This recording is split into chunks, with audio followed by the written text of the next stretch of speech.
Assalamualaikum warahmatullahi wabarakatuh. Berjumpa lagi dengan Pak Noh channel tutorial dan edukasi pengajar sambil belajar. Channel ini membahas tentang tutorial dan bahan-bahan pembelajaran serta berbagai hal lain yang menyangkut dunia pendidikan. Kali ini kita akan membahas proses menghasilkan energi listrik dan cara penyalurannya. Tonton terus video ini sampai selesai.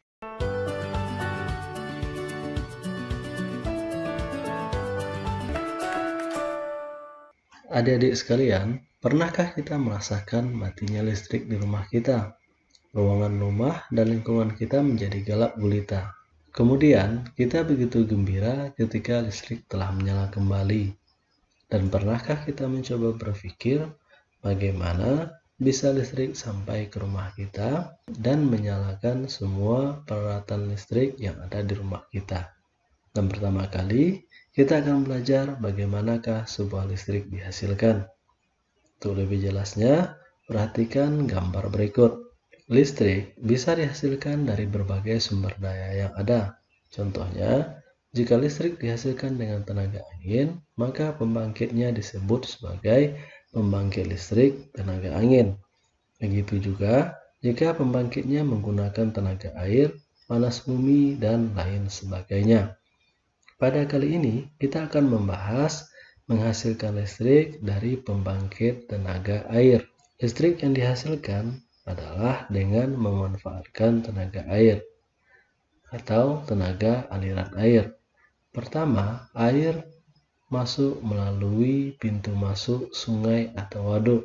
Kemudian, untuk mengatur besar kecilnya air yang digunakan, maka diatur oleh katup pengatur.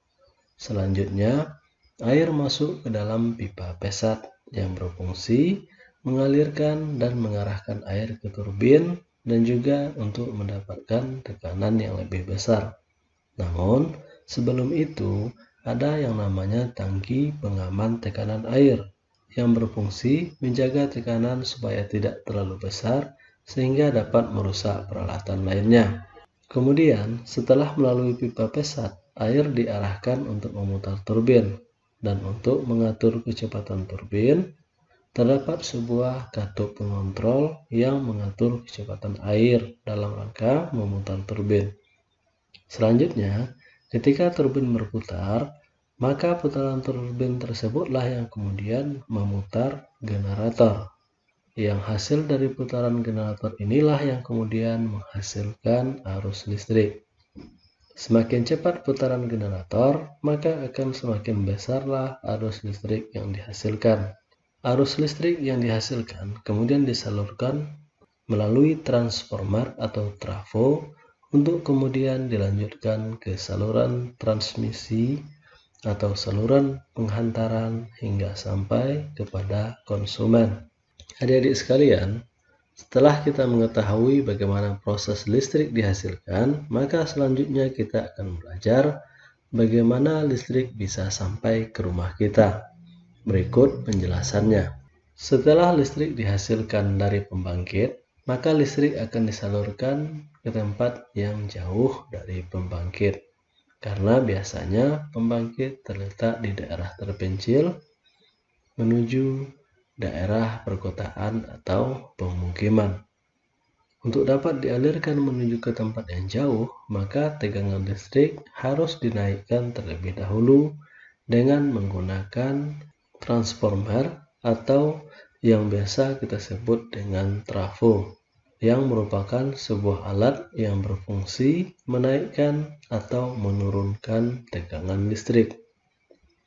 Listrik yang dihasilkan oleh pembangkit dinaikkan sampai 500.000 volt. Kemudian disalurkan menuju sutet atau saluran udara tegangan ekstra tinggi. Listrik yang berada di sutet belum bisa kita manfaatkan karena tegangannya yang terlalu tinggi, sehingga bisa merusak peralatan yang ada di rumah kita. Selanjutnya, listrik dari sutet untuk bisa kita manfaatkan, maka dialirkan menuju gardu induk untuk kemudian diturunkan tegangannya sampai 20.000 volt. Kemudian, keluar dari gardu induk, listrik kemudian disalurkan ke saluran distribusi. Kemudian, barulah disalurkan ke konsumen sesuai dengan kebutuhan tegangan masing-masing. Misalnya untuk pabrik, untuk kantor, ataupun untuk kebutuhan lainnya. Untuk kebutuhan rumah tangga, tegangan listrik kemudian disalurkan lagi melalui trafo hingga tegangannya turun menjadi 220 volt. Maka tegangan listrik inilah yang kemudian kita gunakan di dalam rumah kita masing-masing. Dengan diturunkan tegangannya sampai kepada 220 volt, maka tidak akan merusak peralatan listrik yang kita gunakan. Adik-adik sekalian, dalam penyalurannya, terkadang listrik mengalami gangguan-gangguan. Gangguan-gangguan tersebut bisa disebabkan oleh peristiwa alam, seperti petir, longsor, angin kencang, dan sebagainya yang mengakibatkan tumbangnya tiang-tiang listrik.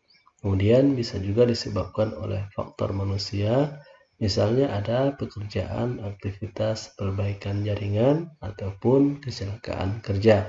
Baiklah adik-adik sekalian, demikian pembelajaran kita kali ini. Jika ada saran, kritik, dan sebagainya, silakan ketikkan di kolom komentar. Mohon maaf atas segala kekurangan. Assalamualaikum warahmatullahi wabarakatuh.